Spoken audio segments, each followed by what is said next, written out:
Essula ey'omunaana. Awo abantu bonna ne bakuŋŋaana ng'omuntu omu mu kifo ekigazi ekyayolekera omulyango gw'amazzi. Ne bagamba Ezera omuwandiisi okuleeta ekitabo eky'amateeka ga Musa Mukama ge yalagira Isirayiri. Ezera kabona n'aleeta amateeka mu maaso g'ekibiina, abasajja era n'abakazi ne bonna abaayinza okuwulira n'okutegeera, ku lunaku olw'olubereberye olw'omwezi ogw'omusanvu. Awo n'asoma omwo mu maaso g'ekifo ekigazi ekyayolekera omulyango ogw'amazzi okuva enkya mu makya okutuusa ettuntu. Abasajja n'abakazi nga weebali, n'abo abaayinza okutegeera. Abantu bonna ne batega amatu okuwulira ekitabo eky'amateeka.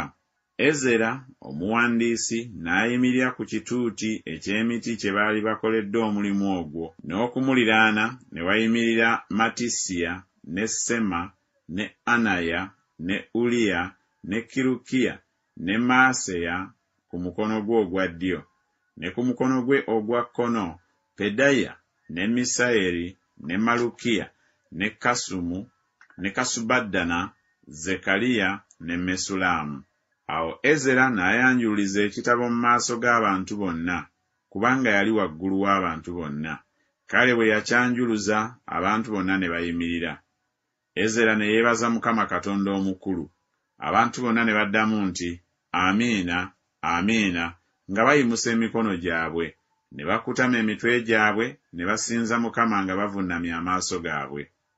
Era Yesuwa, ne Baani, ne Serebiya, ne Yamini, ne Akubu, ne Sabbesayi, ne Kodiya, ne Maseya, ne Kerita, ne Azaliya, ne Yozabadi, ne Kanani, ne Peraya, n'Abaleevi ne bategeeza abantu amateeka. Abantu ne bayimirira mu kifo kyabwe. Ne basoma mu kitabo mu mateeka ga Katonda okuwulikika.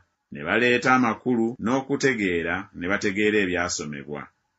Awo Nekemiya Tirusaasa ne Ezera kabona omuwandiisi n'Abaleevi abaayigirizanga abantu ne bagamba abantu bonna nti, olunaku luno lutukuvu eri Mukama Katonda wammwe. Temunakuwala so temukaaba maziga, kubanga abantu bonna baakaaba amaziga bwe baawulira ebigambo eby'omu mateeka. Awo n'abagamba nti, mweddireyo mulye amasavu, munywe ebiwoomerevu, muweereze oyo emigabo atategekeddwa kintu, kubanga olunaku luno olutukuvu eri Mukama waffe, so temunakuwala, kubanga essanyu lya Mukama ge maanyi gammwe. Awo Abaleevi ne basirisa abantu bonna nga boogera nti, musirike, kubanga olunaku luno lutukuvu, so temunakuwala. Awo abantu bonna ne beddirayo okulya n'okunywa n'okuweereza emigabo n'okusanyuka essanyu lingi, kubanga bategedde ebigambo ebibabuuliddwa. Awo ku lunaku olwokubiri ne wakuŋŋaana emitwe gy'ennyumba z'abakitaabwe ez'abantu bonna, bakabona n'Abaleevi, awali Ezera omuwandiisi, okutega amatu eri ebigambo eby'amateeka. Ne balaba ebyawandiikibwa mu mateeka Mukama bwe yalagira mu Musa, abaana ba Isirayiri basulenga mu nsiisira mu mbaga ey'omu mwezi ogw'omusanvu.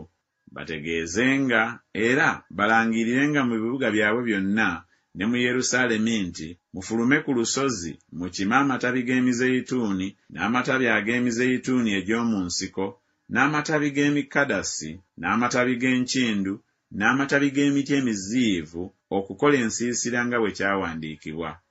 Awo abantu ne bafuluma, ne bagaleeta ne beekolera ensiisira, buli muntu waggulu ku nnyumba ye, ne mu mpya zaabwe, ne mu mpya z'ennyumba ya Katonda, ne mu kifo ekigazi eky'oku mulyango ogw'amazzi, ne mu kifo ekigazi eky'oku mulyango gwa Efulayimu. Awo ekibiina kyonna eky'abo abaali bakomyewo okuva mu bunyage ne bakola ensiisira, ne basula mu nsiisira, kubanga okuva mu nnaku za Yesuwa mutabani wa Nuuni okutuusa ku lunaku luli, abaana ba Isirayiri tebaakolanga bwe batyo. Ne wabaawo essanyu lingi nnyo. Era buli lunaku ng'asookera ku lunaku olw'olubereberye n'amalira ku lunaku olw'enkomerero, n'asomanga mu kitabo eky'amateeka ga Katonda. Ne bakwatira embaga ennaku 7, ne ku lunaku olw'omunaana ne wabaawo okuŋŋaana okutukuvu ng'ekiragiro bwe kiri.